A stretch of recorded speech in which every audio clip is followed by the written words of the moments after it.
Hello आना, very good morning to all. भाई कैसे हैं, एक बार जल्दी से बताएंगे और शुरू करते हैं आपके आज के इस सेशन को। आई होप कि सभी को ऑडियो और वीडियो क्लियरली आ रहा होगा, सुनाई भी दे रहा है और दिखाई भी दे रहा है। एक बार जल्दी से बता दो। नमस्ते, गुड मॉर्निंग, राम राम।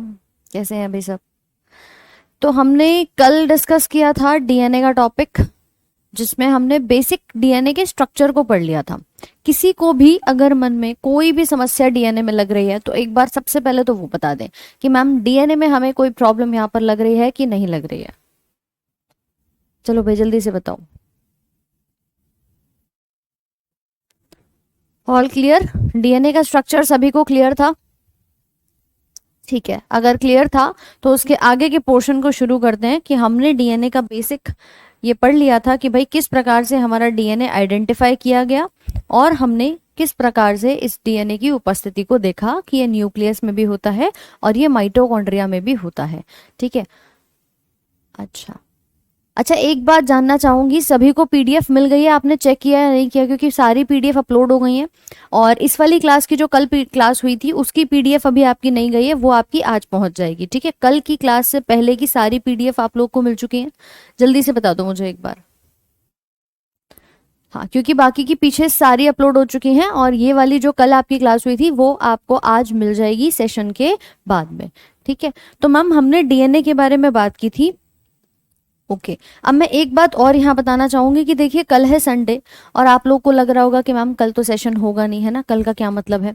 तो कल संडे को हम अपनी एक स्पेशल क्लास रखेंगे जो कि सुबह 10 बजे से आपकी होगी। ठीक है, 10 AM उसका टाइमिंग है। सुबह 10 बजे कल आपकी क्लास होगी, संडे है, और कम से कम ये क्लास आपकी थोड़ी लंबी होगी, 2 से ढाई घंटे की क्लास आपकी ये रहने वाली है। ठीक है भाई, तो एक बार मुझे बता दो, इसमें तो किसी को कोई प्रॉब्लम नहीं है कि कल संडे में कोई प्लान लाइन मत बनाना कि मैम अब पढ़ाई का टाइम है, एग्जाम आने वाला है, तो 2 ढाई घंटे लगभग आप अपने लेके चलिएगा कि 10 से 12 साढ़े 12 तक की आपकी क्लास जो है वो चलने वाली है। टाइमिंग सेम है, सुबह के 10 बजे का। ठीक है, चलो सीलोमेट में तो आर्थ्रोपोडा, मुलस्का, एक आयनोडर्मेटा, ये सभी आते हैं, मतलब उसके आगे के सारे सीलोमेट्स ही होते हैं। प्रैक्टिस शीट चैप्टर खत्म हो जाने दो, प्लांट किंगडम वगैरह ये सारा उसके बाद हो जाएगा। चलो भाई कोई बात नहीं। ठीक है, तो आगे बढ़ते हैं कि मैम हमने डीएनए की बात तो कर ली थी, लेकिन अब हमें ये जानना है कि ये जो डीएनए होता है, देखो आप ये तो समझ गए ना कि मैम डीएनए एक लंबा सा धागा है। ठीक, डीएनए के अंदर सबसे छोटा भाग क्या होगा? तो आपने बोला कि मैम इसके पास पाया जाता है एक न्यूक्लियोटाइड। हमने कहा था डीएनए किससे मिलकर बना है? नाइट्रोजन के बेस से, शुगर से, फॉस्फेट से। इन दोनों के बीच में ग्लाइकोसिडिक बॉन्ड बताया था, और इन टोटल इन तीनों के बीच में देखूंगी तो फॉस्फोडाई ईस्टर बंधन मौजूद होता है। ठीक है, अब अगर हम बात करें कि आखिर ये डीएनए दिखता कैसा है, आपने कहा कि मैम ये ना डबल हेलिक्स जैसा दिखाई देता है, कुछ ऐसे मुड़ा हुआ सा। लेकिन अगर मान लीजिए इसके स्ट्रक्चर को मैं और जानना चाहूँ कि इसमें और क्या क्या चीजें पाई जाती हैं, ठीक है, तो पहले हम उसको डिस्कस यहाँ पे कर लेते हैं। अब पढ़ ले थोड़ी देर कॉमन सेक्शन में, है ना, इधर उधर की बातें छोड़ दो। तो अगर मैंने इस स्ट्रक्चर को देखा, मैंने कहा यार ये ना थोड़ा समझ में नहीं आ रहा है, इसको एक काम करते हैं, थोड़ा ओपन कर देते हैं। ओपन कैसे? आपने कहा यहाँ पे ना मैं जो कॉइल बन करके आ रही है इसमें एक कट लगा देता हूँ, और कट लगाओगे तो ये स्ट्रैंड अलग हो जाएगा, ये अलग हो जाएगा, ऐसे ही तो कुछ होगा। मतलब कहीं ना कहीं इनकी शुरुआत भी कैसे हुई होगी? इनकी शुरुआत भी कुछ इस प्रकार से हुई होगी कि ये दो अलग अलग क्या थे, स्ट्रैंड से, और ये आपस में क्या होने शुरू हो गए? कॉइल होने शुरू हो गए, ऐसे ही तो हुई होगी। तो मैम इसके अंदर पाया क्या जाता है? डीएनए की बेसिक इकाई को हम जीन का नाम देते हैं। कि आखिरकार आप जो बात करते हो आनुवंशिकी की, कि भाई कोई भी पीढ़ी दर पीढ़ी सूचना हमारी ट्रांसमिट हो रही है, वो किसके रूप में होती है? वो होती है एक सबसे छोटे पार्ट जिसको हम जीन का नाम देते हैं। अब ये जो जीन्स होते हैं ना, ये पाए जाते हैं हमारे जोड़े में। कैसे पाए जाते हैं? जोड़े में पाए जाते हैं, और इस प्रकार से ये आपके डीएनए के ऊपर उपस्थित होते हैं। मतलब अगर आप देखेंगे तो ये क्या है? ये दो जोड़ी आपको जीन्स दिखाई दे रहे हैं कि भाई देखो मैम, एक ये रहा, ये रहा, ये क्या है? जीन पेयर आप यहाँ पर कह सकते हो। बोलो समझ में आ रहा है कि नहीं आ रहा? भाई जल्दी से बताओ कि मैम सूचना आई, डीएनए लेकर आया, लेकिन डीएनए के अंदर ऐसा क्या था जिसकी वजह से ये इन्फॉर्मेशन मेरे अंदर आई है? बताइए एक बार। कोडॉन आगे पढ़ेंगे, अभी इसमें कोड होता है, पढ़ेंगे आगे अभी। सोनू बिल्कुल टाइमिंग चेंज कर दीजिए कल की क्लास। अच्छा,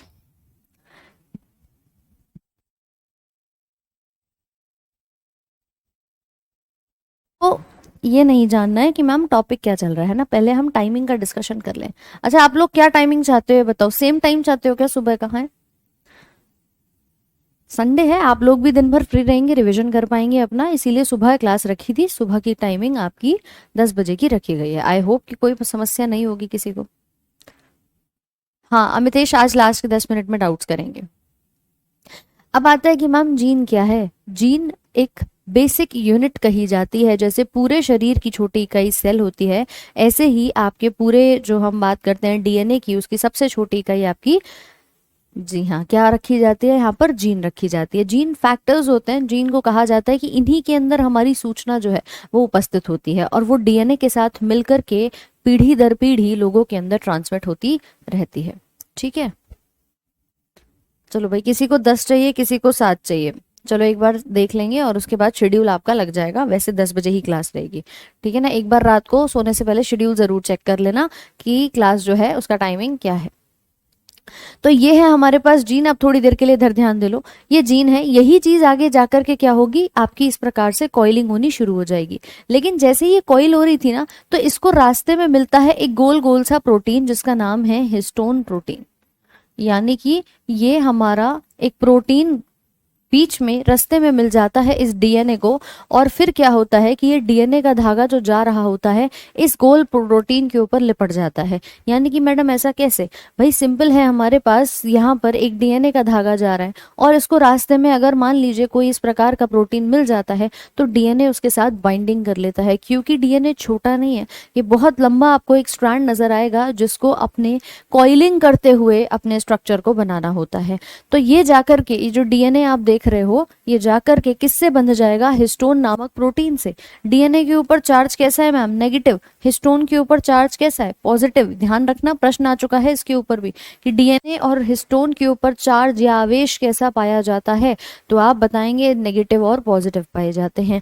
जब इनकी इस प्रकार की कॉइलिंग बढ़ती जाती है, रास्ते में कई सारे हिस्टोन इनको मिलते जाते हैं, तो ये एक स्ट्रक्चर बनाते हैं जिसको कहते हैं क्रोमोसोम, यानी गुणसूत्र। बोलो बात समझ आ रही है कि नहीं आ रही है, फटाफट से बताओ एक बार। टाइमिंग मैं भी सेशन के लास्ट में डिस्कस कर लूंगी, पहले इधर आ जाओ, ध्यान दे लो कि मैम ये पार्ट जो है हमारा वो कैसे बना। वो ऐसे बना कि देखिए जरा, इस डायग्राम को देखो भाई ध्यान से। ये आपके पास क्या है, ये डीएनए का एक ग्रीन कलर का देखो धागा है, जो कि इस पूरे गोल गोल प्रोटीन जिसका नाम है हिस्टोन प्रोटीन, इस पर लिपटा हुआ है और कंटिन्यूअसली ऐसे ही यहाँ पर लगा रहता है। इसके बंधने से आगे जाकर एक स्ट्रक्चर बनेगा जिसको हम गुणसूत्र का नाम देते हैं। कि ये कॉइलिंग अपनी क्या करता है, इस प्रकार से, ये देख रहे हो ये धागा आ रहा है, ये आ रहा है, और ये बीच में हमारा हिस्टोन नामक प्रोटीन है।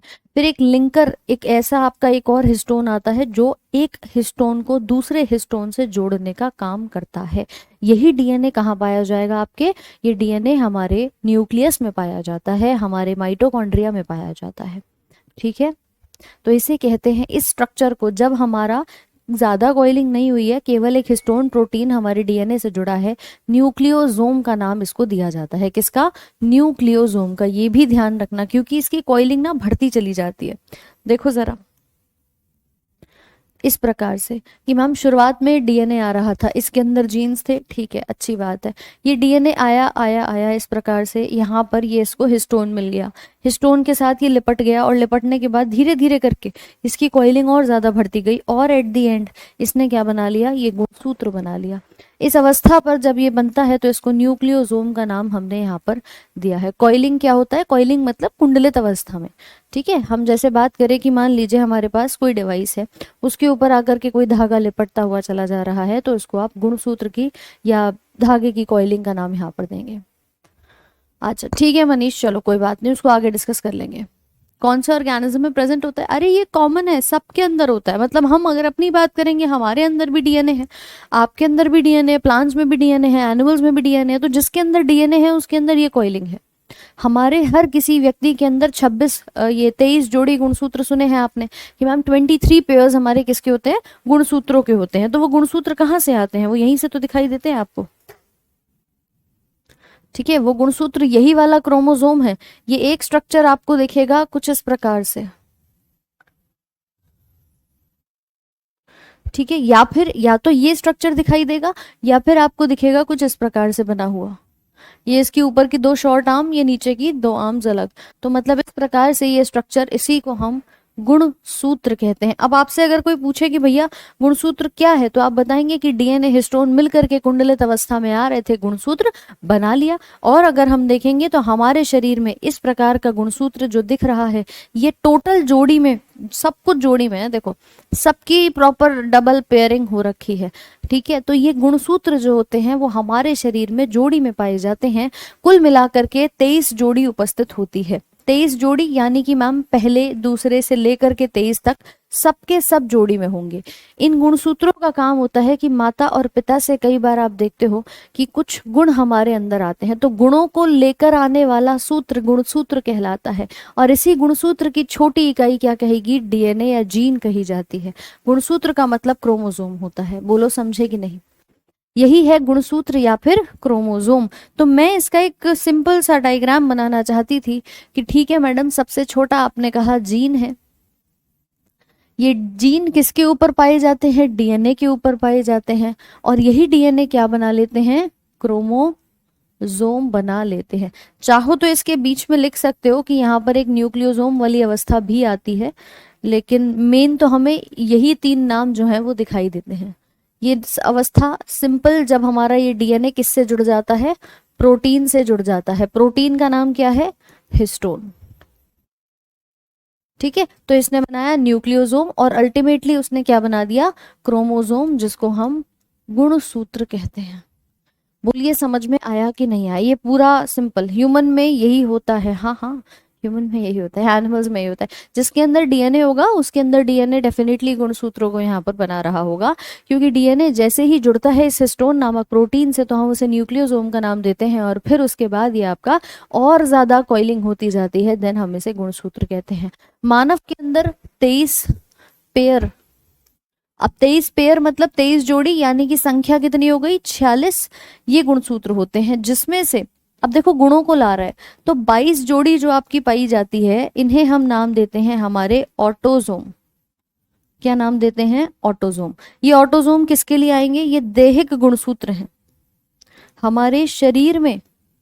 कई बार आप देखते हो कि जिस बच्चे की हम बात करें कि बच्चा पैदा हुआ है, बड़े होते होते उसकी हाइट, जितने उसके पापा की हाइट छोटी थी, बच्चे की भी हाइट उतनी ही छोटी रह गई, कि बच्चा भी ज्यादा लंबा नहीं हुआ, बच्चा उतना लंबा हो गया जितना पापा की हाइट देखी जा रही थी। मतलब जो गुण आपको पेरेंट्स से दिखाई दे रहे हैं वो आते हैं इसके थ्रू, देह वाले, शरीर वाले, कि उसकी हाइट दिख रही है, उसकी आवाज दिख रही है, ठीक है, मम्मी पापा से मिलते हुए शक्ल मिलती हुई नजर आ रही है, फेशियल फीचर्स नजर आ रहे हैं। कई बार आपने भी ये चीज देखी होगी कि मैम, हम एक दूसरे की भी अगर बात करें तो भाई आमतौर पे आपकी शक्ल आपके माता पिता से कहीं ना कहीं मिलती है। कुछ ना कुछ ऐसी गतिविधियां होती हैं जो आप समान देख पाते हो कि भाई पिताजी पढ़ने में इंटेलिजेंट थे, माताजी भी इंटेलिजेंट थी, है ना, बहुत ज्यादा पढ़ती थी, तो बच्चा भी ऐसे ही है, बहुत ज्यादा पढ़ाकू पैदा हुआ है। कहते हैं कि नहीं कहते ऐसे, right. Vishwajeet, actually gene is the basic unit, और यहाँ पर डीएनए है जिसको हम यहाँ पर मानते हैं कि डीएनए के अंदर जीन होते हैं। तो DNA is the basic genetics की जो हम यूनिट देखते हैं, वो तो कॉइलिंग होकर के एक फाइनल स्ट्रक्चर बना लेता है जिसको हम क्रोमोसोम का नाम देते हैं, राइट। तो अल्टीमेटली आ तो देखो क्रोमोसोम में ही रहा है, लेकिन हम तो जिस लेवल पे बात करेंगे उस तरह का आंसर हमारा हो जाएगा, ठीक है। तो इस प्रकार से चीजें देखने को मिल जाती हैं। तो ये 22 जोड़ी किसके लिए जिम्मेदार हैं, तुम्हारे जो शरीर के फीचर्स हैं। अच्छा, एक जोड़ी जो बच गई वो किसके लिए जिम्मेदार होगी, वो एक जोड़ी आती है आपके एलोजोम के नाम से। एलोजोम मतलब होता है जो हमारे सेक्स क्रोमोसोम्स होते हैं, जो बताते हैं कि बच्चे का लिंग यहाँ पर क्या होगा। ये करते हैं लिंग निर्धारण, ठीक है। यानी कि ये बताते हैं, एक जोड़ी है ना ये वाली, तो वो बताती है कि देखो एक्स एक्स है या एक्स वाई है। एक्स एक्स का मतलब लड़की पैदा हो रही है, और एक्स वाई का मतलब लड़का पैदा हो रहा है, ये लड़की है ये लड़का है, ये चीजें हम यहाँ पर बता सकते हैं। तो ये भी हमारा माता और पिता से ही आता है कि पिता का कौन सा क्रोमोसोम फर्टिलाइज कर रहा है, जिसके माध्यम से हम देख सकते हैं। डीएनए टेस्ट क्या होता है पढ़ेंगे आगे, सुनो रुक जाओ। बोलो भाई समझ में आया कि नहीं आया?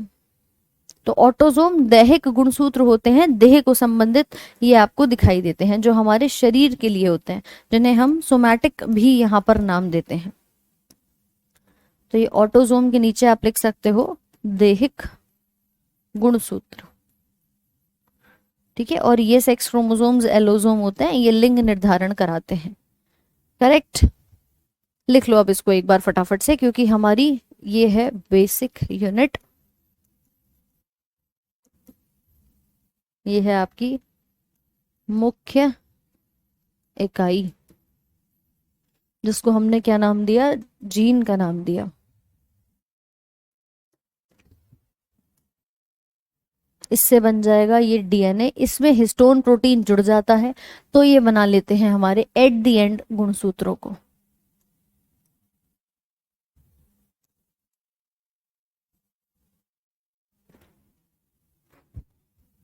चार्ज अगर पूछता है तो चार्ज बता देना। डीएनए के ऊपर पाया जाता है नेगेटिव चार्ज, और हिस्टोन प्रोटीन के ऊपर होता है पॉजिटिव चार्ज। अल्टीमेटली न्यूट्रल से बन जाता है।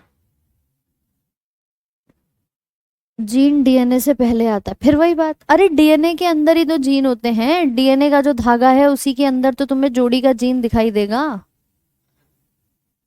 तो छोटी इकाई जीन है, और वही आगे जा करके डीएनए के अंदर जीन पाए जाते हैं, ये समझ के चलना। और डीएनए कॉइलिंग करेगा, आगे जाके प्रोटीन से बंधेगा, तो एक बढ़िया सी कुंडलित अवस्था बनाता है, जिसको हम गुणसूत्र कहते हैं।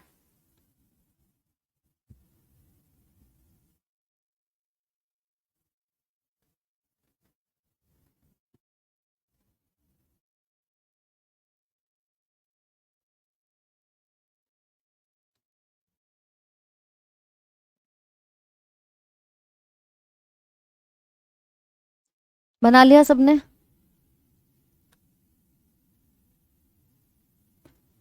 मैम ग्रैंड पेरेंट्स का डीएनए भी हमें ट्रांसफर होता है क्या? देखो, हर पीढ़ी दर पीढ़ी होता है, तभी तो हम कहते हैं कि हर पीढ़ी के कुछ ना कुछ कैरेक्टरिस्टिक्स आते रहते हैं भाई। ग्रैंड पेरेंट्स से पेरेंट्स में आए, पेरेंट्स से तुम्हारे अंदर आए, तो कुछ ना कुछ तो मिक्सिंग होगी होगी, कुछ ना कुछ तो मिक्सिंग होगी ही होगी। बना लिया सबने? रविश, डीएनए का full form deoxy ribo nucleic acid, कल हमने पूरा डिटेल में इसके स्ट्रक्चर को डिस्कस किया था, एक बार जरूर से क्लास देख लेना।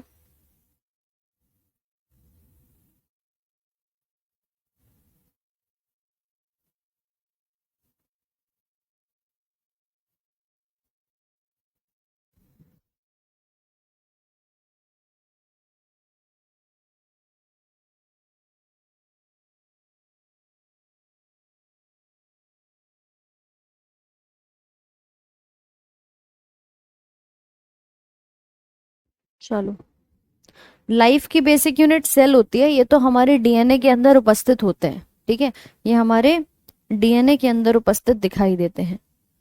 तो कुछ इस प्रकार से इसकी पूरी की पूरी कॉइलिंग होती चली जाती है, जो कि आप यहाँ पर देख भी रहे हो। अल्टीमेटली बन जाता है हमारा ये गुणसूत्र, जिसको आप नाम देते हैं। अब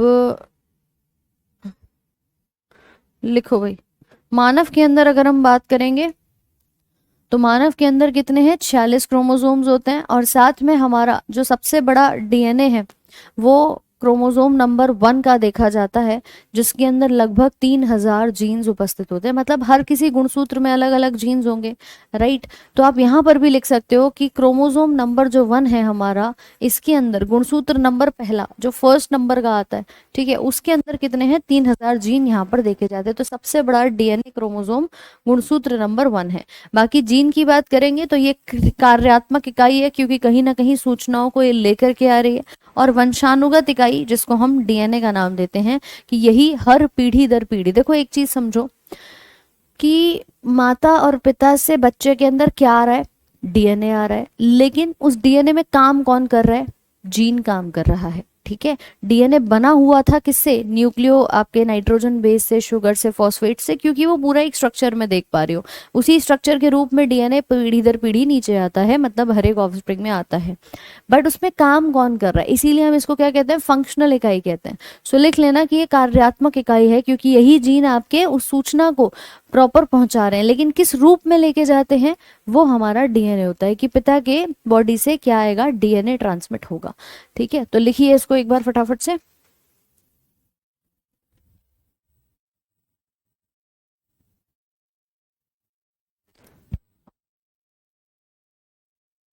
बिल्कुल आरती, माता और पिता के ही ब्लड ग्रुप से बच्चे का ब्लड ग्रुप निर्धारित होता है, मोस्ट प्रोबेबली उसी से देखा जाता है। इस टॉपिक से क्वेश्चंस डेफिनेटली आते हैं।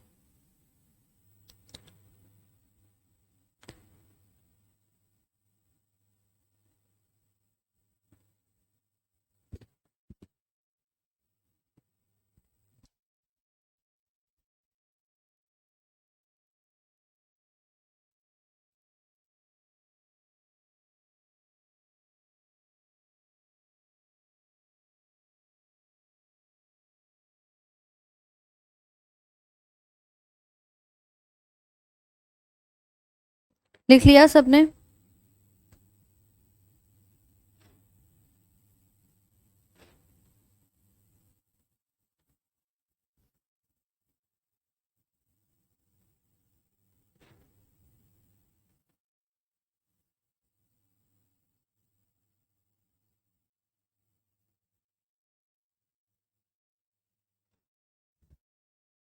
आरती, आप टेलीग्राम पे ज्वाइन कर सकते हो, राधिका मैम साइंस के नाम से आपको टेलीग्राम का जो ग्रुप है वो मिल जाएगा। ठीक है शेफाली, वैसे संडे को क्लास आपकी यूजुअली ऑफ रहती है, बट कल हम क्लास लेंगे, आपकी एक स्पेशल क्लास होगी, राइट। चलिए नेक्स्ट बात करते हैं कि अब ये जो डीएनए है ये आगे जा करके कैसे कैसे काम करेगा। एक सेकेंड रुको जरा, एक लाइन यहाँ पर लिखना कि डीएनए की पैकिंग कैसे होती है। तो आप यहाँ पर बता सकते हो कि हिस्टोन प्रोटीन के साथ कुंडलित विधि में पैक किए गए 46 गुणसूत्रों में डीएनए के 3 मिलियन न्यूक्लियोटाइड के साथ ये पाए जाते हैं। ठीक है, तो इसके अंदर न्यूक्लियोटाइड्स कितने हैं, अप्रोक्सीमेटली आप बताएंगे 3 बिलियन, क्योंकि एक डीएनए को हमने क्या कहा था, पॉली न्यूक्लियोटाइड, कि भाई एक डीएनए की चेन हमारी कैसे बन रही है, पॉलीन्यूक्लियोटाइड, मतलब बहुत सारे न्यूक्लियोटाइड्स है, तो अप्रोक्सीमेटली 3 बिलियन न्यूक्लियोटाइड्स होते हैं, जो कुल मिलाकर तुम्हारे 46 के 46 गुणसूत्रों के साथ पैकिंग कराते हैं यहाँ पे। तो इस पॉइंट को जल्दी से एक बार नोट कर लेना।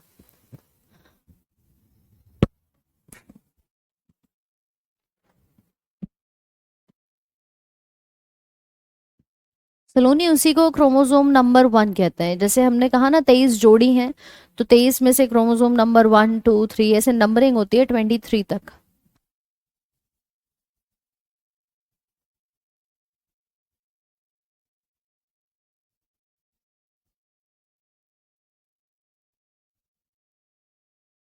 ये जो पूरा स्ट्रक्चर हम देख रहे हैं ना, वो डीएनए का दिखाई देता है यूकैरियोट्स के अंदर। यूकैरियोट्स मतलब वो सभी कोशिकाएं जिसमें बैक्टीरिया जो है वो नहीं है, यानी केवल एक बैक्टीरिया को छोड़कर आपको जो भी दिखेगा, अमीबा हो, प्लाज्मोडियम हो, प्लांट हो, एनिमल हो, कोई भी कैसा भी जानवर दिख रहा हो, फंगस हो, उन सभी के अंदर सबको हम यूकैरियोट्स में रखते हैं, जिनका सेल बढ़िया से डेवलप हो चुका है।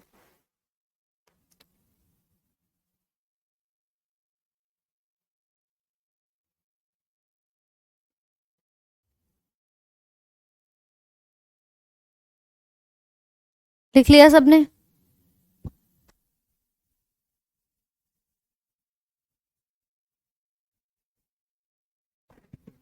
चलिए, तो अब आते हैं इस कहानी पर कि ये डीएनए बन तो गया, अब ये करेगा क्या। भाई डीएनए कुछ तो यहाँ पर करेगा ना अपनी तरफ से भी। ये डीएनए का मेन काम क्या है, आपने कहा मैम ये सूचनाओं को लेकर जाता है, लेकिन हमारे शरीर में ना ये डीएनए पहले आरएनए में बदलता है और फिर ये प्रोटीन में कन्वर्ट होता है। देखो एक टेक्निक होती है, आपने कई बार अगर सुना हो कि जो हमारे बायोटेक्नोलॉजी एक ब्रांच है, विज्ञान की ही बायोटेक्नोलॉजी, उस शाखा के अंदर व्यक्ति क्या करता है कि डीएनए के ऊपर काम करता है। आजकल आप देख रहे हो कि हमें जिस प्रकार की फसल चाहिए हम उसमें क्या करेंगे, उसका जीन एडिट कर देते हैं, कि मतलब हमने उसके अंदर जो दिक्कत कर रहा है, जैसे कोई जीन है जो बीमारी फैला रहा है फसल के अंदर, हमने उस जीन को बाहर निकाल दिया और एक अच्छा जीन उसके अंदर लगा दिया।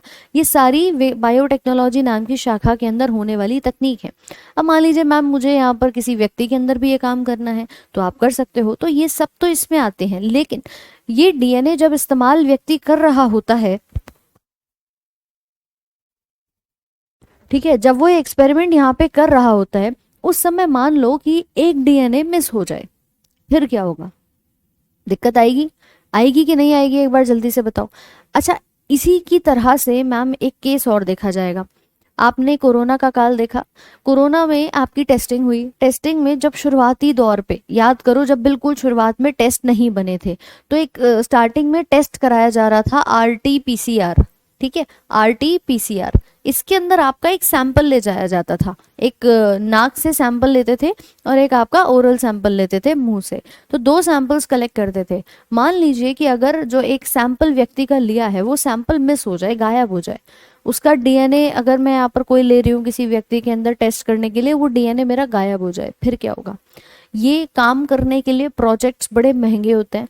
बायोटेक्नोलॉजी में जो स्टूडेंट्स काम करते हैं उसके अंदर एक एक प्रोजेक्ट को बनाने में 6-6 महीने लग जाते हैं और उसी में कम से कम 2-2.5 लाख का खर्चा मिनिमम आ जाता है, ठीक है, सस्ते नहीं होते मैम। लेकिन अगर हम इसी प्रकार से देखें कि एक डीएनए मेरे पास था, गायब हो गया, अब मैं इसकी कॉपी कहाँ से लाऊंगी, कहाँ से तैयार करूं, कैसे सैंपल आएगा? कि मैं तो व्यक्ति का कोरोना का सैंपल लाया था, वो सैंपल ही मिस हो गया। तो सबसे पहला काम इसमें क्या किया जाता है कि हम डीएनए गायब ना हो जाए इसकी बहुत सारी कॉपी तैयार कर लेते हैं। कैसे तैयार करते हैं? उस प्रक्रिया को हम कहते हैं पीसीआर। पीसीआर मतलब पॉलीमरेज चेन रिएक्शन, जहां पर हम डीएनए की ढेर सारी कॉपी को बना सकते हैं। आरटीपीसीआर मतलब reverse transcriptase polymerase chain reaction, पढ़ेंगे अभी इसके बारे में। लेकिन एक बात याद रखना कि इसी डीएनए की एक विशेषता है कि ये अपनी ढेर सारी कॉपी तैयार करके रखता है, कि मैडम कहीं गलती से कुछ गायब हो गया, कुछ मिस हो गया, तुम्हारा एक्सपेरिमेंट फेल हो गया, बिगड़ गया, उस समय पर आप डीएनए की जो कॉपीज बनाई हैं उसको भी इस्तेमाल कर सकते हो। आप भी रखते हो ना बैकअप में, जरा फोटोकॉपी करा के रख लेते हैं, नोट्स गायब हो गए, बारिश में भीग गए, फिर क्या करेंगे? तो अगर ऐसा कुछ है तो हम यहाँ पर डीएनए को क्या करते हैं, सबसे पहले रेप्लिकेशन कराते हैं। डीएनए का हमने क्या कराया? रेप्लिकेशन। रेप्लिकेशन मतलब इसकी रेप्लिका बना दी, इसकी कॉपी बना दी। डीएनए ने ढेर सारी अपनी कॉपी यहाँ पर बना करके तैयार कर ली, ठीक है मैम। मैं आपसे पढ़कर अपने दोस्तों को भी पढ़ाता हूँ, चलो बहुत बढ़िया, ठीक है, समझ आ रहा है सभी को?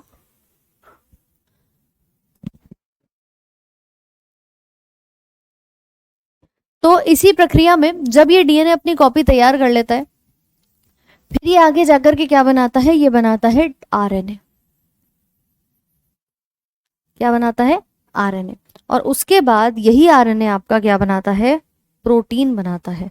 ये कहानी हमेशा इसी डायरेक्शन में चलती है कि देखिए डीएनए आरएनए बनाएगा, आरएनए से फिर प्रोटीन यहाँ पर बन जाएगा, ठीक है। तब जब डीएनए अपनी स्वयं की ओन कॉपी तैयार कर रहा है, इसको हम लिखते हैं ओन कॉपी, अपनी ही कॉपी बनाता है, तो हम इसे रेप्लिकेशन कहते हैं, स्टेप नंबर पहला। फिर उसके बाद जब ये डीएनए आरएनए को बना रहा होगा तो स्टेप नंबर दूसरा आता है, जिसको हम नाम देते हैं ट्रांसक्रिप्शन। क्या नाम देते हैं भाई? ट्रांसक्रिप्शन। इस वाले प्रोसेस को जब डीएनए से क्या बन रहा है? आपका आरएनए बन रहा है। और तीसरा चरण जब हमारे आरएनए से प्रोटीन बनता है, तब हम इसे नाम देते हैं ट्रांसलेशन। क्या नाम देते हैं? ट्रांसलेशन नाम देते हैं। ये कहानी एज इट इज चलती रहती है, ठीक है आपने, हाँ, ये कहानी एज इट इज चलती रहती है। क्यों? क्योंकि मैडम हमेशा लगभग हर एक केस के अंदर हम क्या देखते हैं कि हमारे शरीर में डीएनए ही बनता है और डीएनए से बढ़कर के आगे हमारा ये आरएनए बनकर के तैयार हो जाता है। यानी कि this stage is in single direction, एक ही दिशा में ये पूरा का पूरा स्टेप मूव ऑन करता है। डीएनए हमेशा आरएनए बनाएगा और आरएनए हमेशा प्रोटीन को बनाता है। लेकिन बायोलॉजी पढ़ रहे हैं, एक्सेप्शन ना हो, क्या ऐसा हो सकता है? हाँ भाई, क्या ऐसा हो सकता है कि मैम बायो पढ़ रहे हैं और एक्सेप्शन ना हो? एक एक्सेप्शन यहाँ पर भी होता है। क्या होता है कि ये कहानी तो हमेशा सीधे चलती है, इसको हम नाम देते हैं प्रोसेस को सेंट्रल डोगमा। इस प्रक्रिया को नाम दिया जाता है सेंट्रल डोगमा।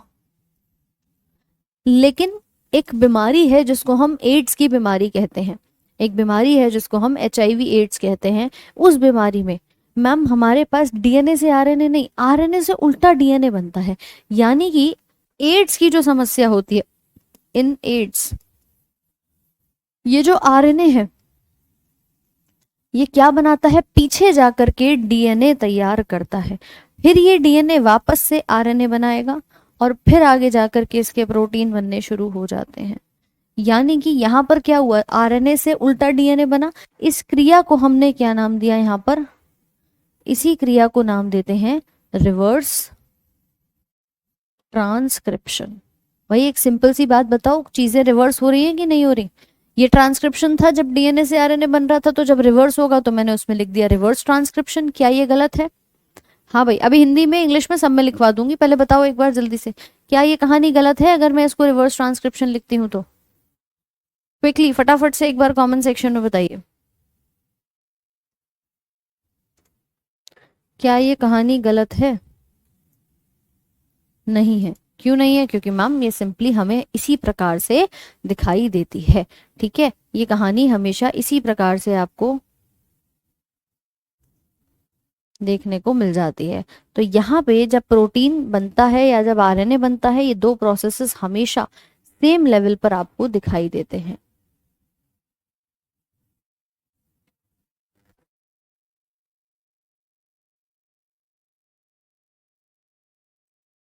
ठीक है, तो ये कहानी होती है केवल और केवल एड्स नाम के HIV वायरस के अंदर। बाकी सब में सब चीजें क्या चलती हैं, समान चलती हैं। इसकी भी खोज करने वाले कि भाई ऐसा भी कोई केस होता है, इसकी खोज करने वाले यहाँ पर थे टेमिन और बाल्टीमोर, ये दो वैज्ञानिक थे, टेमिन और बाल्टीमोर। टेमिन व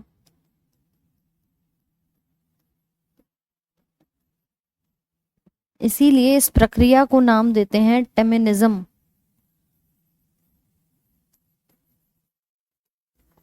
क्योंकि टेमिन के नाम पर पड़ी, तो टेमिनिज्म का नाम इस प्रक्रिया को दिया जाता है। HIV human immuno deficiency virus है, विषाणु है, जिसके द्वारा ये रोग आपको देखने को मिलता है। तो ध्यान रखना, आरएनए से उल्टा डीएनए सिर्फ एक केस में बनता है, वरना हमेशा ये साइकिल सीधे चलती हुई नजर आती है। डीएनए डायरेक्ट प्रोटीन कैसे बना लेगा है? नहीं नहीं नहीं, वापस से आरएनए बनता है। एक्चुअली इसमें आरएनए होता है आपका सिंगल स्ट्रैंडेड, दो कॉपी होती है, तो वो पहले डीएनए बनाएगी, फिर डीएनए दोबारा से आरएनए बनाता हुआ नजर आता है। इसी चीज को जरा हम यहाँ पर नोट डाउन कर लेंगे कि भाई ये पूरा का पूरा स्टेज जो है आपका कुछ इस प्रकार से दिखाई देगा। लिखेंगे जीन एक्सप्रेशन की हेडिंग डालकर ट्रांसक्रिप्शन और ट्रांसलेशन।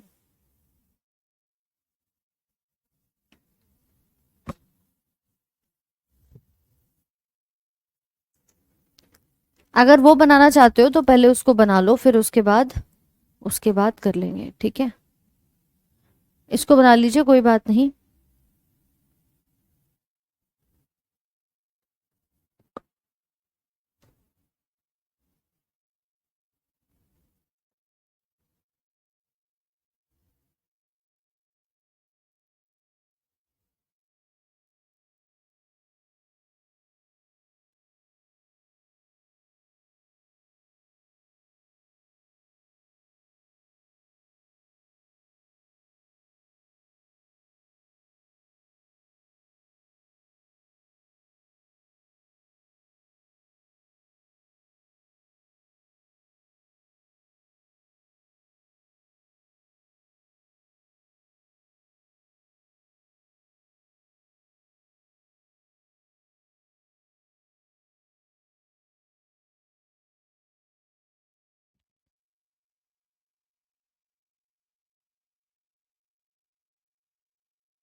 प्रहलाद कुमार क्लास की फिक्स टाइमिंग सुबह के 7 बजे है।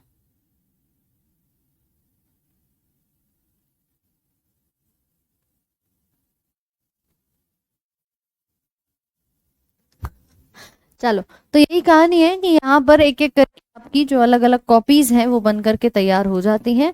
ये ट्रांसक्रिप्शन कहलाता है और आपका ट्रांसलेशन यहाँ पर हम इसको कहते हैं।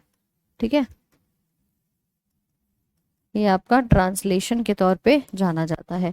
तो केवल एक छोटी सी कहानी है कि मैम ये हमेशा सीधे चलता है, लेकिन ये आरएनए से डीएनए जो मैंने बनाया, मतलब डीएनए से आरएनए जो बनाया, ये कैसे होता है कि देखो डीएनए हमेशा कैसा होगा आपका, डबल स्ट्रैंडेड होगा। आपने कहा मैम ये हमेशा ऐसे दिखाई देता है। ठीक है भाई, ये था डीएनए, और इसके बाद यहाँ से जो बनता है ना वो केवल आपका इस प्रकार का आरएनए बनता है। कहने का मतलब कि ये जो आरएनए है ये सिर्फ एकल सूत्र वाला दिखाई देता है, मतलब इसमें सिर्फ एक ही स्ट्रैंड होगा, एक ही धागा आपको मिलकर के बनता हुआ नजर आ रहा होगा। यानी अगर मैं देखूं कि कुछ इस प्रकार से, देखो ये डीएनए है तुम्हारा, इस डीएनए से जब आरएनए बनेगा तो एक ही ये सिंगल कॉपी बन करके इसकी तैयार हो जाती है, और फिर यही हमारे प्रोटीन का निर्माण कराने में मददगार होता है। ये कहानी है सेंट्रल डोग्मा की। बोलिए समझ में आ रहा है कि नहीं, जल्दी से बताओ एक बार। इससे बन गया प्रोटीन। तो अब इसी कहानी को जरा हमने अपने अलग अलग अगर रूप में देखेंगे तो देखिए कुछ इस प्रकार से, ये हमारे पास डीएनए है, इसका रेप्लिकेशन हुआ, अपनी ही कॉपी बनाई, फिर इसने ट्रांसक्रिप्शन किया तो इसके दो जो धागे थे वो सिर्फ एक में रह गए, और उसके बाद ये कुंडलित अवस्था हमारी प्रोटीन के यहाँ पर नजर आएगी। लेकिन यहाँ पर जो हमारा आरएनए होता है या डीएनए होता है, इसके ऊपर लगे होते हैं कुछ कोड। क्या लगे होते हैं? कुछ कोड यहाँ पर लगे होते हैं जिसको हम कोडॉन का नाम देते हैं।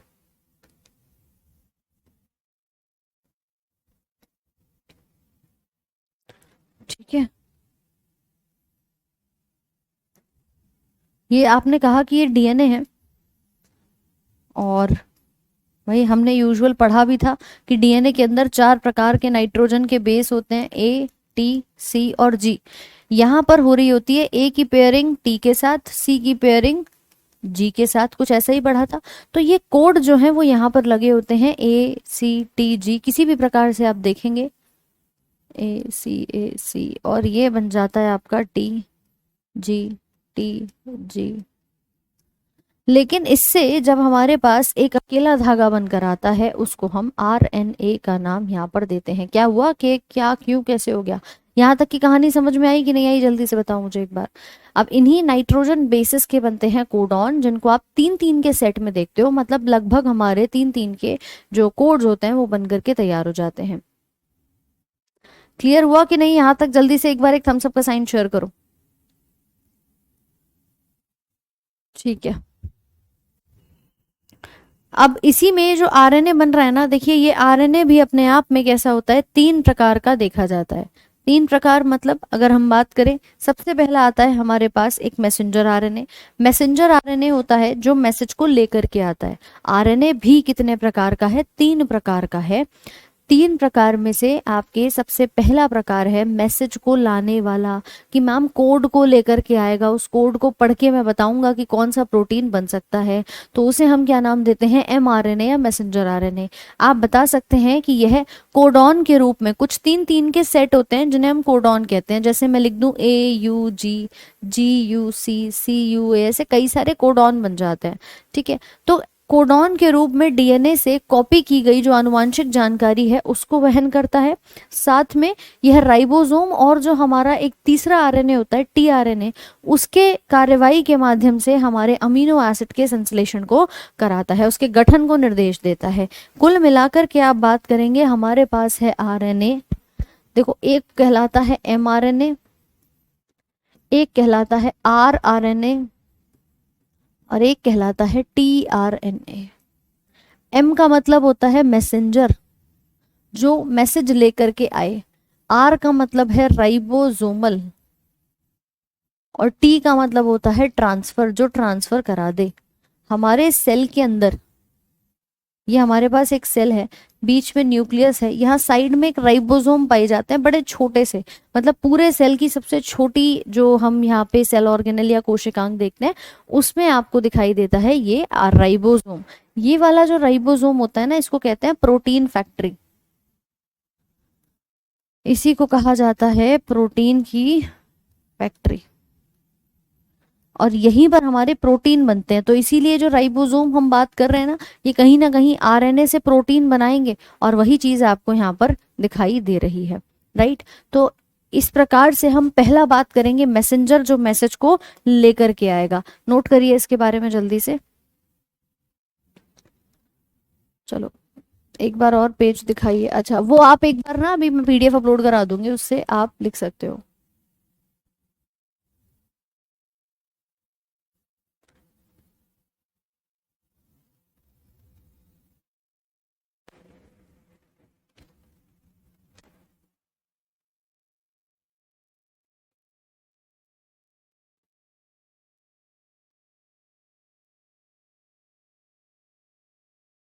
ठीक है श्वेता।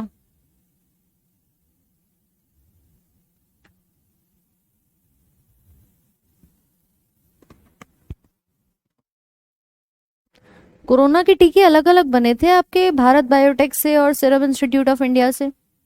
किसी का कोवैक्सीन लगा है, किसी को कोविशील्ड लगा है। इसके बाद कल हम पढ़ेंगे जेनेटिक्स का चैप्टर। ठीक है, जेनेटिक्स यानी आनुवांशिकी का चैप्टर कल हम शुरू करेंगे।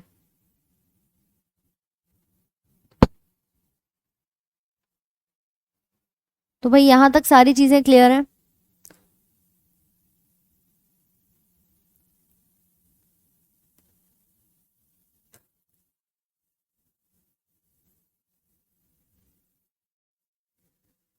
सोनू लगभग 64 कोडॉन होते हैं, 64 कोडॉन्स पाए जाते हैं जो आपके 20 अमीनो एसिड्स को कोड करते हैं।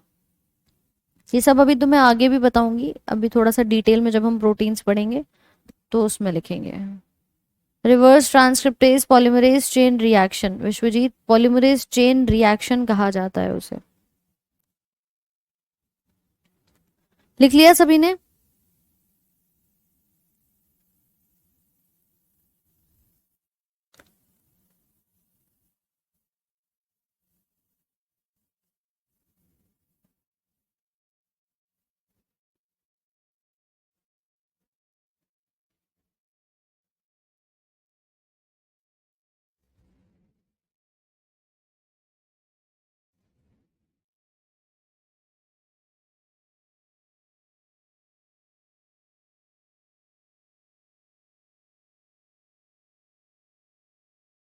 चलो, कल की क्लास सुबह के 10 बजे।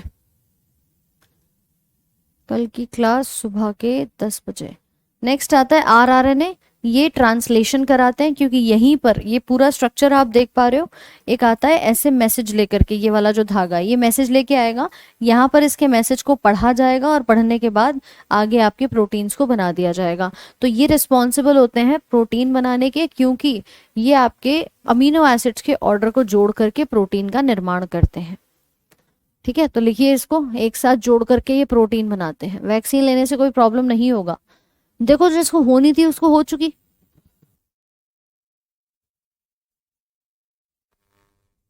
जिसको होनी थी उसको प्रॉब्लम हो चुकी, अब नहीं होगी। मेंडल के नियम हम जेनेटिक्स में पढ़ेंगे। आप लोग चाह रहे हैं सेम टाइम पर आपकी क्लास जो है वो रखी जाए, सुबह के 7 बजे। देखो कल संडे है, और काफी स्टूडेंट्स का ही रहता है कि भाई संडे में सुबह सुबह क्लास नहीं होनी चाहिए, इसीलिए आप लोगों की क्लास थोड़ा सा डिले लेट करी गई है। अमितेश, ठीक है, इसको भी करवा देंगे आपको। स्टार्टिंग वही आपके एनिमल किंगडम से शुरू करेंगे। एनिमल किंगडम में मान लीजिए आपका फाइलम आता है आर्थ्रोपोडा, या जिसे हम कॉर्डेट्स कहते हैं। ठीक है, कॉर्डेट्स या नॉन कॉर्डेट्स, फिर उसके अंदर हमारे क्लास आती है आर्थ्रोपोडा की, फिर उसमें हमारी छोटी छोटी सी फैमिलीज दिखाई देती हैं, ऑर्डर दिखाई देते हैं, एंड लास्ट में जाके किसी एक पर्टिकुलर जीनस और स्पीशीज को हम हिट करते हैं। तो इंडिविजुअली इन सभी के एग्जाम्पल्स आपको देखने को मिल जाते हैं। चलो भाई, लिख लिया कि नहीं, एक बार जल्दी से बताओ।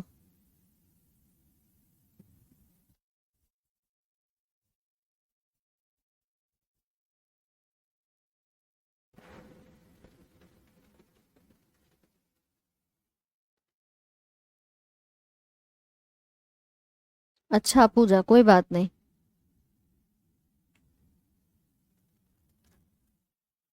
चलिए नेक्स्ट लिखेंगे टीआरएनए ट्रांसफर आरएनए, जो क्या कराता है, जितने भी आवश्यक अमीनो अम्ल हैं उन्हें एकत्रित करता है और राइबोसोम्स को वितरित करने में मदद करता है।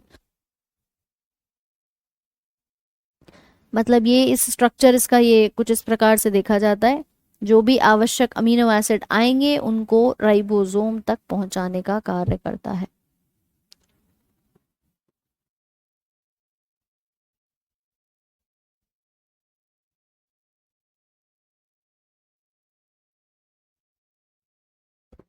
हाइपरटेंशन 180 बटा 120 नहीं होता, उस पर तो ऑर्गन फेलियर हो जाते हैं।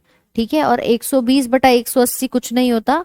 ठीक है, ध्यान रखना, जो नॉर्मल बीपी होता है वो 120 बटा 80 होता है, और अगर इससे बढ़ेगा तो हाइपरटेंशन कहते हैं 150 अपॉन 110 को। 150 बटे 110 होगा अप्रोक्सीमेटली इतना, तो हाइपरटेंशन है। मतलब 120 से बढ़ रहा है, 140 हो रहा है, 150 160 है, तो आप उसे हाइपरटेंशन कहोगे। ठीक है भाई, और किसी का कोई डाउट?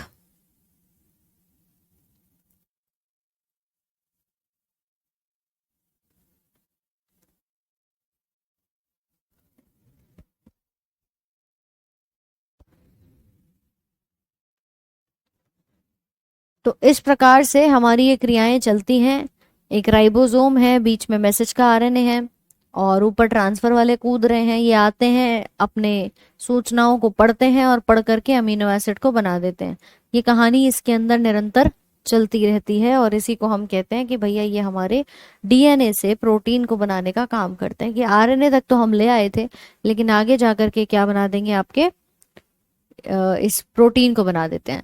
नेक्स्ट एक हेडिंग लिखिएगा माइटोकॉन्ड्रियल डीएनए, जो कि आपके डीएनए से मिलता है, और हर गोविंद खुराना जी को इसकी जो डिस्कवरी का क्रेडिट है वो यहाँ पर दिया जाता है। इन्होंने ही जेनेटिक कोडॉन्स बनाए थे। ठीक है, इन्होंने ही जेनेटिक कोडॉन्स जो है वो यहाँ पर बनाए थे। चलो लगाओ फटाफट से।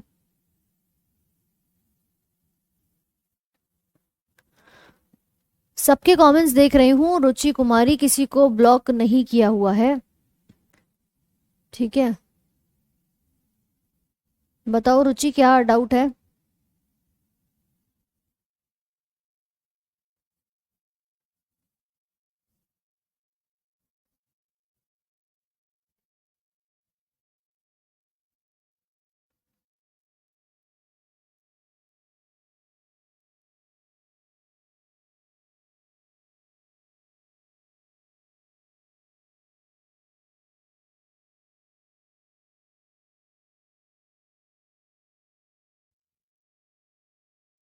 ठीक है, नोट कर लिया सभी ने।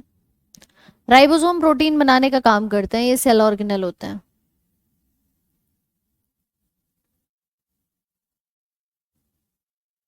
जेनेटिक्स कल वाले टॉपिक में खत्म हो जाएगा। जेनेटिक्स कल ही शुरू करके, इसीलिए थोड़ी लंबी क्लास चलेगी तुम्हारी, 2-2.5 घंटे की। उसमें हम पूरा इसको कवर कर लेंगे। चलिए, तो इसको टॉपिक को यहीं तक रखते हैं। आई होप कि यहाँ तक की सारी चीजें क्लियर हो गई होंगी, और कल शुरू करते हैं जेनेटिक्स का पोर्शन। राइट,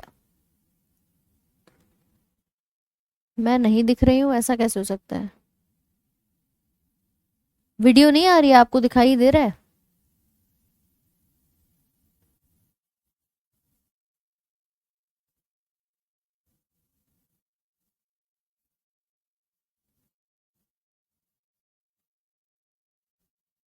चलो अभी सब ठीक है।